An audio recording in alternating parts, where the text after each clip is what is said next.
Hi ಎಲ್ರಿಗೂ ನಮಸ್ಕಾರ. ಕನ್ನಡತಿಯ ಕತೆಗಳು ಯೂಟ್ಯೂಬ್ ಚಾನಲ್ಗೆ ನಿಮ್ಮೆಲ್ರಿಗೂ ಸ್ವಾಗತ. ದಯವಿಟ್ಟು ಸಬ್ಸ್ಕ್ರೈಬ್ ಮಾಡ್ಕೊಳ್ದೆ ಕತೆ ಕೇಳ್ತಿರೋರೆಲ್ಲ ಸಬ್ಸ್ಕ್ರೈಬ್ ಮಾಡಿಕೊಂಡು ಆಮೇಲೆ ಕತೆಗಳನ್ನ ಕೇಳಿ.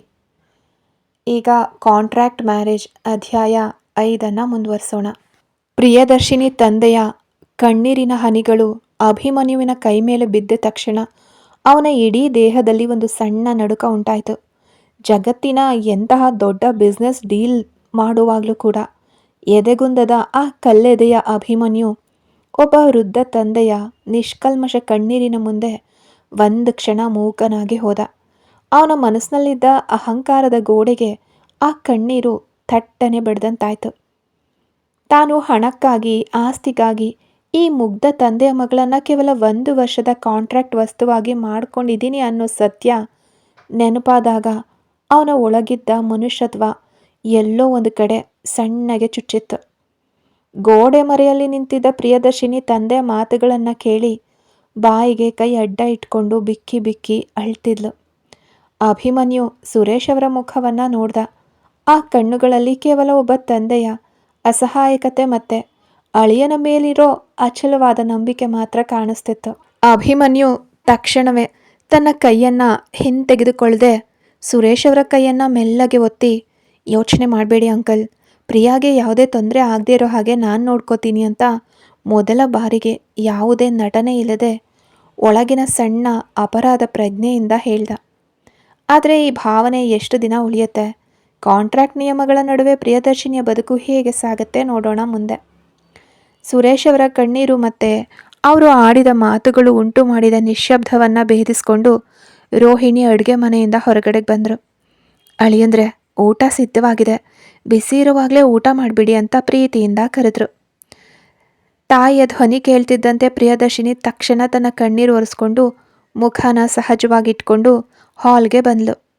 ಅವಳು ಅಭಿಮನ್ಯುವಿನ ಮುಖವನ್ನು ನೋಡಿದಾಗ ಅವನ ಕಣ್ಣುಗಳಲ್ಲಿ ನೆನ್ನೆ ತರಹದ ಕ್ರೌರ್ಯವಾಗಲಿ ಅಥವಾ ಅಹಂಕಾರವಾಗಲಿ ಕಾಣಿಸ್ಲಿಲ್ಲ.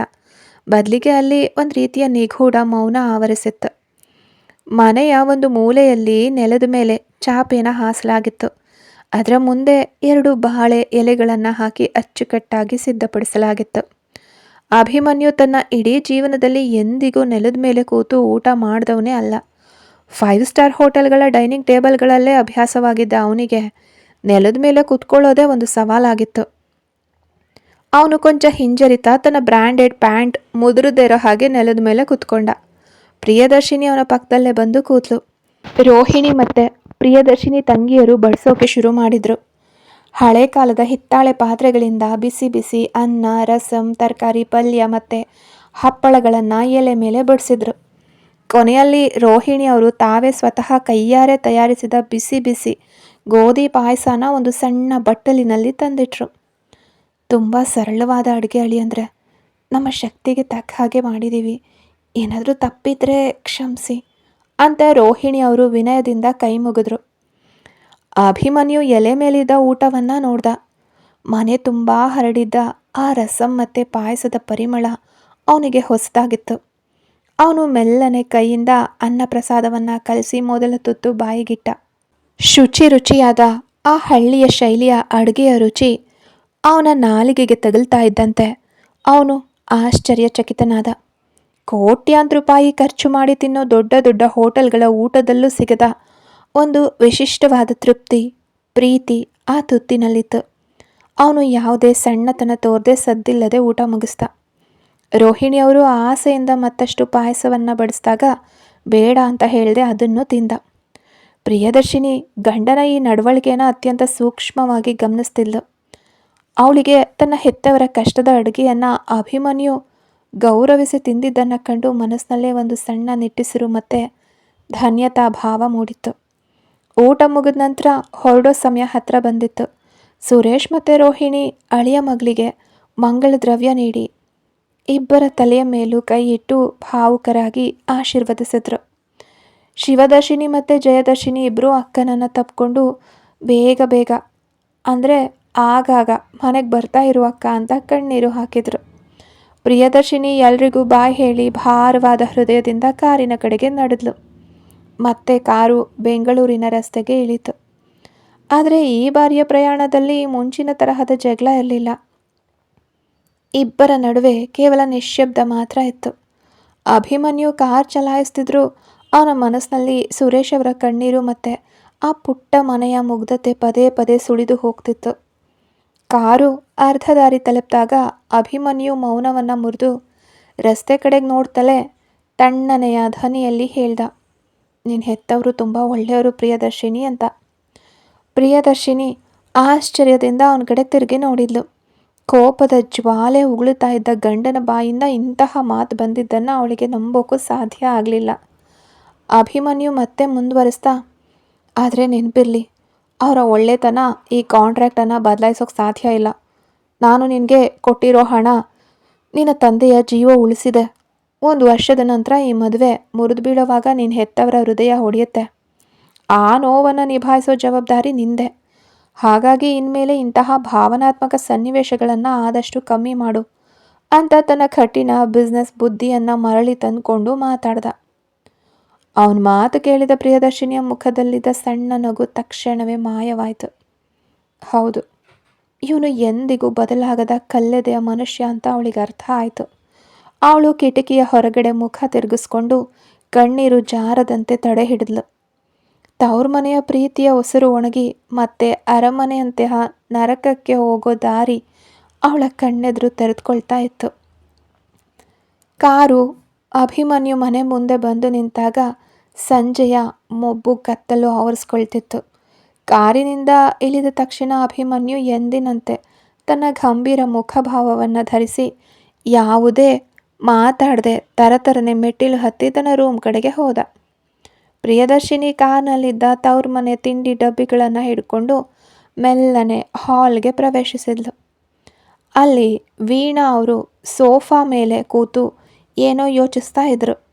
ಸೊಸೆ ಮುಖವನ್ನು ನೋಡ್ತಿದ್ದಂತೆ ಅವರ ಮುಖದಲ್ಲಿ ದೊಡ್ಡದೊಂದು ನಗು ಅರಳಿತ್ತು. ಬಾ ಮಗಳೇ ಪ್ರಿಯಾ, ತವ್ರ ಮನೆಯಲ್ಲೆಲ್ಲ ಚೆನ್ನಾಗಿದ್ದಾರಾ? ನಿನ್ನ ತಂದೆ ಆರೋಗ್ಯ ಹೇಗಿದೆ ಅಂತ ಪ್ರೀತಿಯಿಂದ ವಿಚಾರಿಸಿದ್ರು. ಪ್ರಿಯದರ್ಶಿನಿ ವೀಣಾ ಅವ್ರ ಪಕ್ಕದಲ್ಲಿ ಕೂತ್ಕೊಂಡು, ಎಲ್ಲರೂ ಚೆನ್ನಾಗಿದ್ದಾರಮ್ಮ. ಅಪ್ಪ ನಿಮ್ಮನ್ನು ತುಂಬ ನೆನಪಿಸ್ಕೊಂಡ್ರು. ಅಮ್ಮ ನಿಮಗೋಸ್ಕರ ಸ್ಪೆಷಲ್ಲಾಗಿ ಮಾಡಿದ ಕೋಡು ಬಳೆಗಳನ್ನು ಕೊಟ್ಟು ಕಳಿಸಿದ್ದಾರೆ ಅಂತ ಡಬ್ಬಿನ ವೀಣಾ ಅವರ ಕೈಗಿಟ್ಲು. ಒಬ್ಬ ಕೋಟ್ಯಾಧಿಪತಿ ಹೆಂಡತಿ ಆಗಿದ್ರು ಕೂಡ ಮಧ್ಯಮ ವರ್ಗದ ಸಾಧಾರಣ ತಿಂಡಿನ ವೀಣಾ ಅವರು ಅತ್ಯಂತ ಆಸೆಯಿಂದ ಇಸ್ಕೊಂಡು, ಅಯ್ಯೋ ನನಗೆ ಈ ಕೋಡ್ಬಳೆ ಎಲ್ಲ ತುಂಬ ಇಷ್ಟ, ನಿಮ್ಮ ಅಮ್ಮಂಗೆ ನನ್ನ ಕಡೆಯಿಂದ ಧನ್ಯವಾದ ಹೇಳಿಬಿಡು ಅಂದರು. ಅಷ್ಟಕ್ಕೆ ನಿಲ್ಲದ ವೀಣಾ ಅವರು ಪ್ರಿಯದರ್ಶಿನಿ ಕೈ ಹಿಡಿದು, ಪ್ರಿಯಾ ಒಮ್ಮೆ ನನ್ನ ಜೊತೆಗೆ ಪೂಜೆ ರೂಮಿಗೆ ಬಾ ಮಗಳೇ ಅಂತ ಕರ್ಕೊಂಡು ಹೋದರು. ಪೂಜಾ ಕೋಣೆಯ ದೀಪದ ಬೆಳಕಿನಲ್ಲಿ ವೀಣಾ ಅವರು ಮರದ ಒಂದು ಹಳೆಯ ಸುಂದರವಾದ ವೆಲ್ವೆಟ್ ಪೆಟ್ಟಿಗೆಯನ್ನು ತೆರೆದರು. ಅದರ ಒಳಗಡೆ ಅತ್ಯಂತ ಪುರಾತನ ಶೈಲಿಯ ಅಪರೂಪದ ಕೆಂಪು ಹರಳುಗಳು ಮತ್ತು ಮುತ್ತುಗಳಿಂದ ಕೆತ್ತಿದ ಭವ್ಯವಾದ ಬಂಗಾರದ ಹಾರವೊಂದು ಹೊಳಿತಾ ಇತ್ತು. ಆ ಒಡವೆಯ ವಿನ್ಯಾಸವೇ ಅದರ ರಾಜಮನೆತನದ ಇತಿಹಾಸವನ್ನು ಸಾರ್ತಾ ಇತ್ತು. ಪ್ರಿಯದರ್ಶಿನಿ ಆ ಒಡವೆಯನ್ನು ಆಶ್ಚರ್ಯದಿಂದ ನೋಡ್ತಿದ್ದಾಗ ವೀಣಾ ಅವರು ಅದನ್ನು ಕೈಗೆತ್ಕೊಂಡು, ಪ್ರಿಯಾ ಇದು ನಮ್ಮ ವಂಶದ ಪಾರಂಪರಿಕ ಒಡವೆ. ನಮ್ಮ ಅತ್ತೆಯವರು ಇದನ್ನು ನನಗೆ ಕೊಟ್ಟಿದ್ದರು. ಈ ಮನೆಗೆ ಬರೋ ಜವಾಬ್ದಾರಿಯುತ ಸೊಸೆಗೆ ಮಾತ್ರ ಇದನ್ನು ಕೊಡಬೇಕು ಅನ್ನೋದು ನಮ್ಮ ಮನೆತನದ ಪದ್ಧತಿ. ಇವತ್ತು ನಿನ್ನ ಗುಣ, ನಿನ್ನ ಸಂಸ್ಕಾರ ಮತ್ತು ನಿನ್ನೆ ಪೂಜೆಯಲ್ಲಿ ನೀನು ನಡ್ಕೊಂಡ ರೀತಿಯನ್ನು ನೋಡಿ ನೀನೇ ಇದಕ್ಕೆ ನಿಜವಾದ ವಾರಸುದಾರೆ ಅಂತ ನನಗನ್ನಿಸ್ತು. ಇದನ್ನು ಎಂದಿನಿಂದ ನೀನೇ ಇಟ್ಕೋ ಮಗಳೇ ಅಂತ ಪ್ರಿಯದರ್ಶಿನಿಯ ಕತ್ತಿಗೆ ಆ ಭವ್ಯವಾದ ಹಾರವನ್ನು ತೊಡಿಸಿದ್ರು. ಆ ಹಾರದ ಭಾರ ಪ್ರಿಯದರ್ಶಿನಿಯ ಕತ್ತಿನ ಮೇಲಷ್ಟೇ ಅಲ್ಲ, ಅವಳ ಆತ್ಮದ ಮೇಲೂ ಬಿದ್ದಂತಾಯಿತು. ಅಮ್ಮ ಇದು ತುಂಬ ಬೆಲೆ ಬಾಳೋ ಒಡವೆ, ಇಷ್ಟು ದೊಡ್ಡ ಜವಾಬ್ದಾರಿ ನನಗೆ ಬೇಡಮ್ಮ ಅಂತ ಪ್ರಿಯದರ್ಶಿನಿ ತಡಬಡಾಯಿಸ್ತಾ ಕಳಚೋಕೆ ಹೋದ್ಲು. ಆದರೆ ವೀಣಾ ಅವರು ಅವಳ ಕೈ ಹಿಡಿದು ತಡೆದ್ರು. ಇಲ್ಲ ಮಗಳೇ, ತಾಯಿಯ ಸ್ಥಾನದಲ್ಲಿ ನಿಂತು ನಿನಗೆ ಕೊಡ್ತಾ ಇದ್ದೀನಿ ನಾನು, ಇದನ್ನು ಬೇಡ ಅಂತ ನಿರಾಕರಿಸ್ಬೇಡ ಅಂದರು. ಪ್ರಿಯದರ್ಶಿನಿ ಭಾರವಾದ ಮನಸ್ಸಿನಿಂದ ಆ ಒಡವೆಯನ್ನು ಹಾಕ್ಕೊಂಡೆ ಅಭಿಮನ್ಯುವಿನ ರೂಮ್ ಒಳಗಡೆ ಹೆಜ್ಜೆ ಇಟ್ಲು. ಕೋಣೆಯಲ್ಲಿ ಕತ್ತಲಿತ್ತು. ಕೇವಲ ಒಂದು ಸಣ್ಣ ನೈಟ್ ಲ್ಯಾಂಪ್ ಉರಿತಾ ಇತ್ತು. ಲ್ಯಾಪ್ಟಾಪ್ ಮುಂದೆ ಕೂತು ಕೆಲಸ ಮಾಡ್ತಿದ್ದ ಅಭಿಮನ್ಯು ಪ್ರಿಯದರ್ಶಿನಿ ಒಳಗಡೆ ಬರ್ತಿದ್ದಂತೆ ತಲೆ ಎತ್ತಿ ನೋಡ್ದ. ಅವಳ ಕತ್ತಿನಲ್ಲಿದ್ದ ಆ ಸಾಂಪ್ರದಾಯಿಕ ಬಂಗಾರದ ಹಾರವನ್ನು ಕಂಡ ತಕ್ಷಣ ಅಭಿಮನ್ಯುವಿನ ಕಣ್ಣುಗಳು ಅಗಲವಾದವು. ಅವನ ಮುಖದಲ್ಲಿ ಆಶ್ಚರ್ಯದ ಜೊತೆಗೆ ತೀವ್ರವಾದ ಅಸೂಯೆ ಮತ್ತು ಕೋಪ, ಸಿಟ್ಟು ಒಟ್ಟೊಟ್ಟಿಗೆ ಮೂಡಿತ್ತು. ಅವನು ಲ್ಯಾಪ್ಟಾಪನ್ನು ಜೋರಾಗಿ ಮುಚ್ಚಿ ಎದ್ದು ನಿಂತ. ಅವನು ತರತರನೆ ಪ್ರಿಯದರ್ಶಿನಿಯ ಹತ್ರಕ್ಕೆ ಬಂದು ಅವಳ ಕತ್ತಿನಲ್ಲಿದ್ದ ಆ ಹಾರವನ್ನು ಬೆರಳಿನಿಂದ ಮುಟ್ಟಿ ಅತ್ಯಂತ ಕಟುವಾದ ಧ್ವನಿಯಲ್ಲಿ ಕೇಳ್ದ. ಇದು ನಮ್ಮ ವಂಶದ ಅತ್ಯಂತ ಪವಿತ್ರವಾದ ಒಡವೆ. ನಮ್ಮಮ್ಮ ಇದನ್ನು ನಿನಗೆ ಕೊಟ್ರಾ? ನಿನ್ನ ಈ 3 ದಿನದ ನಾಟಕಕ್ಕೆ ನಮ್ಮಮ್ಮ ಇಷ್ಟೊಂದು ಬೇಗ ಮರಳಾಗ್ಬಿಟ್ರಾ ಅಂದ. ಪ್ರಿಯದರ್ಶಿನಿ ಅವನ ಕಣ್ಣುಗಳನ್ನು ನೋಡಿ, ಅಭಿಮನ್ಯು ಸರ್, ನಾನು ಈ ಒಡವೆನ ಕೇಳಲಿಲ್ಲ. ಅತ್ತೆ ಅವರೇ ಪ್ರೀತಿಯಿಂದ ತಂದುಕೊಟ್ಟಿದ್ದು ಅಂದ್ಲು. ಸಾಕು ಮಾಡು ನಿನ್ನ ವಾದನ ಅಂತ ಅಭಿಮನ್ಯು ಮಧ್ಯದಲ್ಲೇ ಅವಳ ಮಾತನ್ನು ಕತ್ತರಿಸ್ದ. ನನಗೆ ಗೊತ್ತು ನಿನ್ನ ಪ್ಲ್ಯಾನ್ ಏನು ಅಂತ. 3 ದಿನದಲ್ಲಿ ನಮ್ಮ ಅಮ್ಮನ ಮನಸ್ಸನ್ನು ಗೆದ್ದು ನಮ್ಮ ಕುಟುಂಬದ ಅತ್ಯಂತ ಬೆಲೆ ಬಾಳೋ ಆಸ್ತಿನ ನೀನು ವಶ ಮಾಡ್ಕೊಂಡಿದೀಯ. ಈ ಹಾರ ಕೇವಲ ಬಂಗಾರ ಅಲ್ಲ, ನಮ್ಮ ಮನೆತನದ ಗೌರವ. ಹಣದ ಅನಿವಾರ್ಯತೆಗಾಗಿ ಕಾಂಟ್ರ್ಯಾಕ್ಟ್ಗೆ ಸಹಿ ಹಾಕಿ ಬಂದಿರೋ ನಿನ್ನ ಕತ್ತಲ್ಲಿ ಈ ಒಡವೆ ಇರೋದನ್ನು ನೋಡಿದ್ರೇ ನನಗೆ ಅಸಹ್ಯ ಆಗ್ತಿದೆ. ಇದನ್ನು ಇನ್ಮೇಲೆ ನೀನು ಧರಿಸೋ ಹಾಗಿಲ್ಲ ಅಂತ ಅತ್ಯಂತ ಕ್ರೂರವಾಗಿ ಘರ್ಜಿಸ್ದ. ಅಭಿಮನ್ಯು ಆಡಿದ ಪ್ರತಿಯೊಂದು ಮಾತು ಪ್ರಿಯದರ್ಶಿನಿಯ ಕಣ್ಣುಗಳಲ್ಲಿ ನೀರು ತರಿಸಿತ್ತು. ತಾನು ಯಾವುದೇ ಆಸೆ ಪಡೆದಿದ್ರೂ ಇವನು ಸದಾ ತನ್ನನ್ನು ಒಬ್ಬ ಕಳ್ಳಿಯಂತೆ, ಸಂಚುಗಾತಿಯಂತೆ ಕಾಣ್ತಿರೋದನ್ನು ಅವಳಿಗೆ ತಡ್ಕೊಳ್ಳೋಕೆ ಸಾಧ್ಯ ಆಗಲಿಲ್ಲ. ಅವಳು ನಡುಗೋ ಕೈಗಳಿಂದ ಆ ಹಾರವನ್ನು ಕತ್ತಿನಿಂದ ಕಳಚಿ ಬೆಡ್ ಪಕ್ಕದಲ್ಲಿದ್ದ ಟೇಬಲ್ ಮೇಲೆ ಜೋರಾಗಿಟ್ಟು, ನಿಮ್ಮ ಈ ಒಡವೆ ಆಗಲಿ, ನಿಮ್ಮ ಈ ಆಸ್ತಿ ಆಗಲಿ ನನಗೆ ಯಾವುದು ಬೇಡ ಅಭಿಮನ್ಯು ಸರ್.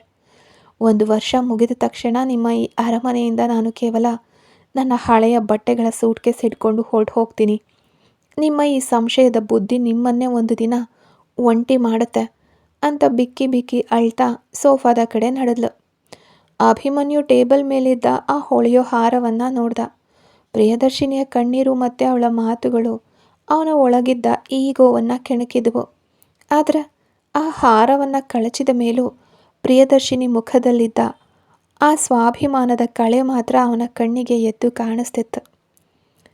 ರಾತ್ರಿಯ ಇಡೀ ಕಹಿ ಘಟನೆಯ ನಂತರ ಮುಂಜಾನೆ ನಗರದಲ್ಲಿ ಹಕ್ಕಿಗಳ ಕಲರವ ಶುರುವಾಗಿದ್ದರೂ ಅಭಿಮನ್ಯುವಿನ ರೂಮ್ನಲ್ಲಿ ಮಾತ್ರ ಹಿಮದಂತಹ ಮೌನ ಇತ್ತು. ಪ್ರಿಯದರ್ಶಿನಿ ಎಂದಿನಂತೆ ಬೆಳಗ್ಗಿನ ಜಾವವೇ ಎದ್ದು ಟೇಬಲ್ ಮೇಲಿದ್ದ ಆ ಪಾರಂಪರಿಕ ಚಿನ್ನದ ಹಾರವನ್ನು ಅತ್ಯಂತ ಜಾಗ್ರತೆಯಿಂದ ವೆಲ್ವೆಟ್ ಪೆಟ್ಟಿಗೆಯಲ್ಲಿಟ್ಟು ವಾರ್ಡ್ರೋಬ್ನ ಒಂದು ಮೂಲೆಯಲ್ಲಿ ಎತ್ತಿಟ್ಲು. ಅವಳಿಗೆ ಆ ಒಡವೆಯನ್ನು ನೋಡಿದಾಗಲೆಲ್ಲ ವೀಣಾ ಅವರ ನಿಷ್ಕಲ್ಮಶ ಪ್ರೀತಿ ಮತ್ತು ಅಭಿಮನ್ಯುವಿನ ಕ್ರೂರವಾದ ಮಾತುಗಳು ಒಟ್ಟೊಟ್ಟಿಗೆ ನೆನಪಾಗಿ ಎದೆ ಭಾರವಾಗ್ತಿತ್ತು. ಅಭಿಮನ್ಯು ಇವತ್ತು ಬೇಗನೆ ಎದ್ದು ಅತ್ಯಂತ ಗಂಭೀರವಾಗಿ ರೆಡಿಯಾಗ್ತಿದ್ದ. ಇವತ್ತು ಅವನ ಬದುಕಿನ ಅತ್ಯಂತ ಪ್ರಮುಖವಾದ ದಿನ. ಮಲ್ಹೋತ್ರಾ ಗ್ರೂಪ್ಸ್ ಆಫ್ ಕಂಪನೀಸ್ ಜೊತೆಗಿನ ಕೋಟ್ಯಾಂತರ ರೂಪಾಯಿಯ ಇಂಟರ್ನ್ಯಾಷನಲ್ ಬಿಸ್ನೆಸ್ ಪ್ರಾಜೆಕ್ಟ್ಗೆ ಇವತ್ತು ಆಫೀಸ್ನಲ್ಲಿ ಸಹಿ ಬೀಳಬೇಕಿತ್ತು. ಅಭಿಮನ್ಯು ತನ್ನ ಬ್ಲ್ಯಾಕ್ ಸೂಟ್ ಧರಿಸಿ ಕನ್ನಡಿಯ ಮುಂದೆ ನಿಂತು ಲ್ಯಾಪ್ಟಾಪ್ ಬ್ಯಾಗ್ ಎತ್ಕೊಳ್ಳುವಾಗ ಅವನ ಫೋನ್ ಜೋರಾಗಿ ರಿಂಗ್ ಆಯಿತು. ಸ್ಕ್ರೀನ್ ಮೇಲೆ ಅವನ ಪರ್ಸ್ನಲ್ ಮ್ಯಾನೇಜರ್ ವಿವೇಕ್ ಹೆಸರು ಕಾಣಿಸ್ತಿತ್ತು. ಅಭಿಮನ್ಯು ಫೋನ್ ಕಿವಿಗೆ ಇಟ್ಕೊಳ್ತಿದ್ದಂತೆ ಅತ್ತ ಕಡೆಯಿಂದ ವಿವೇಕ್ ತೀವ್ರ ಆತಂಕದ ಧ್ವನಿಯಲ್ಲಿ ಮಾತಾಡ್ದ. ಸರ್, ದೊಡ್ಡ ಪ್ರಾಬ್ಲಮ್ ಆಗಿದೆ ಸರ್. ಮಲ್ಹೋತ್ರಾ ಸರ್ ತಮ್ಮ ಲೀಗಲ್ ಟೀಮ್ ಜೊತೆಗೆ ಆಫೀಸಿಗೆ ಬಂದು ಕೂತಿದ್ದಾರೆ.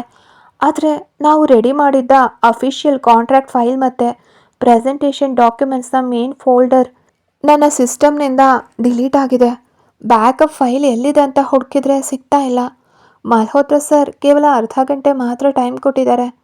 ಆಮೇಲೆ ಅವರು ಏರ್ಪೋರ್ಟ್ಗೆ ಹೊರಡ್ತಾರೆ. ಈಗ ಪ್ರೆಸೆಂಟೇಷನ್ ಸಿಗದಿದ್ರೆ ಆ ಡೀಲ್ ಕ್ಯಾನ್ಸಲ್ ಆಗುತ್ತೆ ಸರ್ ಅಂದ.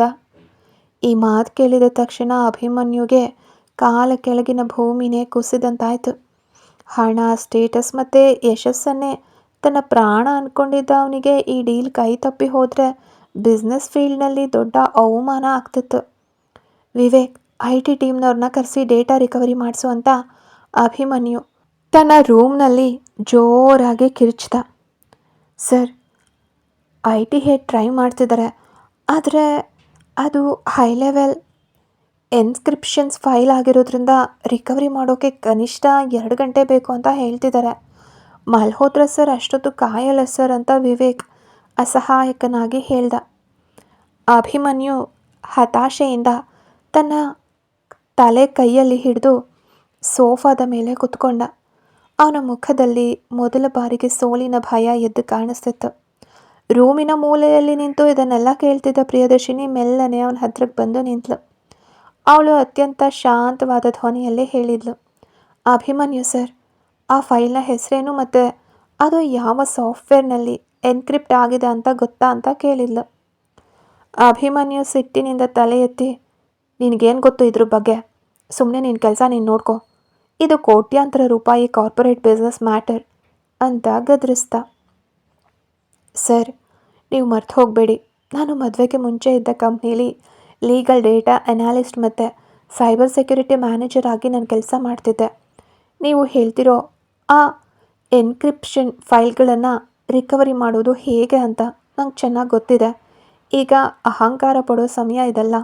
ನಿಮಗೆ ಆ ಪ್ರಾಜೆಕ್ಟ್ ಮುಖ್ಯವಾಗಿದ್ದರೆ ತಕ್ಷಣ ವಿವೇಕ್ ಅವರಿಗೆ ನನ್ನ ನಂಬರ್ಗೆ ಸಿಸ್ಟಮ್ನ ರಿಮೋಟ್ ಆ್ಯಕ್ಸೆಸ್ ಕೊಡೋಕೆ ಹೇಳಿ.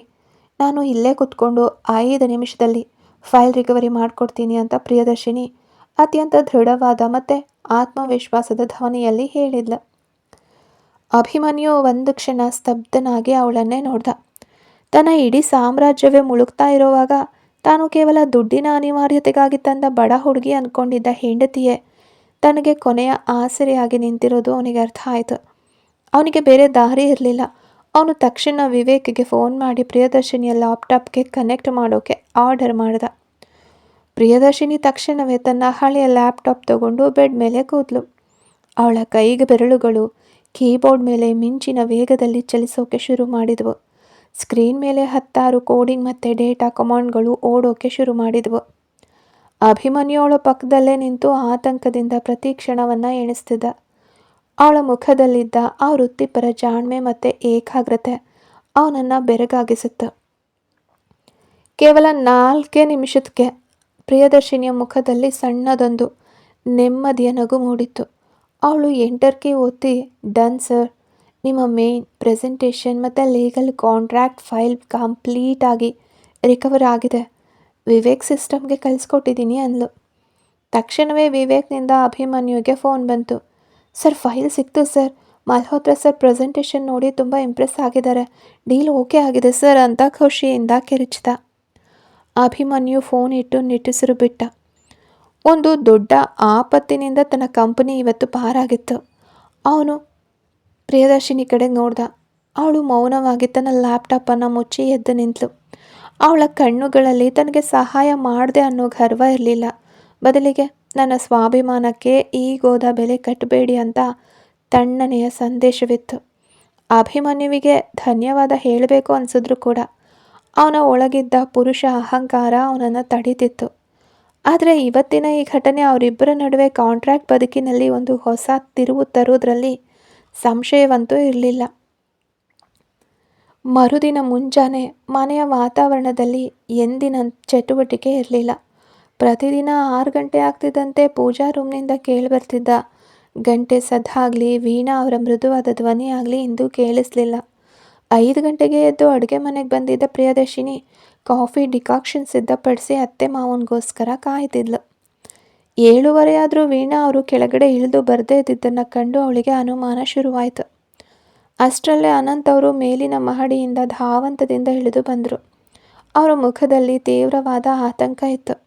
ಪ್ರಿಯಾ, ಪ್ರಿಯಾ, ಒಮ್ಮೆ ಮೇಲ್ ಬಾ ಮಗಳೇ, ನಿನ್ನ ಅತ್ತೆಗೆ ಏನೋ ಆಗಿದೆ, ಅವಳಿಗೆ ಎದ್ದೇಳೋಕ್ಕೂ ಸಾಧ್ಯ ಆಗ್ತಿಲ್ಲ ಅಂತ ಗಾಬರಿಯಿಂದ ಕರೆದ್ರು. ಪ್ರಿಯದರ್ಶಿನಿ ಕೈಲಿದ್ದ ಕಾಫಿ ಲೋಟವನ್ನು ಅಲ್ಲೇ ಇಟ್ಟು ತಕ್ಷಣ ಮೇಲಿನ ರೂಮಿಗೆ ಓಡಿದ್ಲು. ಬೆಡ್ರೂಮ್ನಲ್ಲಿದ್ದ ಅಭಿಮನ್ಯು ಕೂಡ ತಂದೆಯ ಧ್ವನಿ ಕೇಳಿ ಗಾಬರಿಯಿಂದ ವೀಣಾ ಅವರ ರೂಮಿನ ಕಡೆಗೆ ಬಂದ. ರೂಮ್ನೊಳಗಡೆ ವೀಣಾ ಅವರು ಬೆಡ್ ಮೇಲೆ ಮಲಗಿದ್ರು. ಅವರ ಇಡೀ ದೇಹ ತೀವ್ರ ಜ್ವರದಿಂದ ನಡುಗ್ತಿತ್ತು. ಮುಖದಲ್ಲೆಲ್ಲ ಬೆವರು ಇಳಿತಿತ್ತು ಮತ್ತು ಉಸಿರಾಡೋಕ್ಕೂ ಕೂಡ ತೊಂದರೆ ಆಗ್ತಿತ್ತು ಅವರಿಗೆ. ಅಭಿಮನ್ಯು ತಾಯಿ ಹತ್ರ ಓಡಿ ಹೋಗಿ, ಅಮ್ಮ ಅಮ್ಮ ಏನಾಗ್ತಿದೆ ಅಮ್ಮ ನಿಮಗೆ ಅಂತ ಅವರ ಕೈ ಹಿಡ್ಕೊಂಡ. ಆ ಕೈ ಕೆಂಡದಂತೆ ಕಾಯ್ತಿತ್ತು. ಅಭಿಮನ್ಯು ತಕ್ಷಣ ತನ್ನ ಫೋನ್ ತಗೊಂಡು ಫ್ಯಾಮಿಲಿ ಡಾಕ್ಟರ್ಗೆ ಕಾಲ್ ಮಾಡಿ, ಡಾಕ್ಟರ್, ಅಮ್ಮಂಗೆ ತುಂಬ ಹೈ ಫೀವರ್ ಇದೆ, ತಕ್ಷಣ ನೀವು ಮನೆಗೆ ಬನ್ನಿ ಅಂತ ಆರ್ಡರ್ ಮಾಡ್ದ. ಆದರೆ ಡಾಕ್ಟರ್ ಅಭಿಮನ್ಯು, ನಾನು ಈಗಷ್ಟೇ ಒಂದು ಎಮರ್ಜೆನ್ಸಿ ಸರ್ಜರಿಗೆ ಹಾಸ್ಪಿಟಲಿಗೆ ಬಂದಿದ್ದೀನಿ, ಬರೋಕೆ ಕನಿಷ್ಠ 3 ಗಂಟೆ ಬೇಕು, ನೀವೇ ತಕ್ಷಣ ಅವರನ್ನು ಹಾಸ್ಪಿಟಲ್ಗೆ ಕರ್ಕೊಂಡು ಬನ್ನಿ ಅಂದರು. ಹಾಸ್ಪಿಟಲ್ಗೆ ಕರೆದೊಯ್ಯೋ ಮಾತು ಕೇಳ್ತಿದ್ದಂತೆ ಅನಂತ್ ಅವರ ರಕ್ತದೊತ್ತಡ ಹೆಚ್ಚಾಗಿ ಅವರು ತಲೆ ಸುತ್ತು ಬಂದು ಸೋಫಾ ಮೇಲೆ ಕೂತ್ಕೊಂಡ್ರು. ಇಡೀ ಮನೆಯಲ್ಲಿ ಒಮ್ಮೆಲೆ ಗೊಂದಲ, ಭಯದ ವಾತಾವರಣ ಸೃಷ್ಟಿಯಾಯಿತು. ಅಭಿಮನ್ಯುಗೆ ಏನು ಮಾಡಬೇಕು ಅಂತ ತೋಚದೆ ಹತಾಶನಾದ.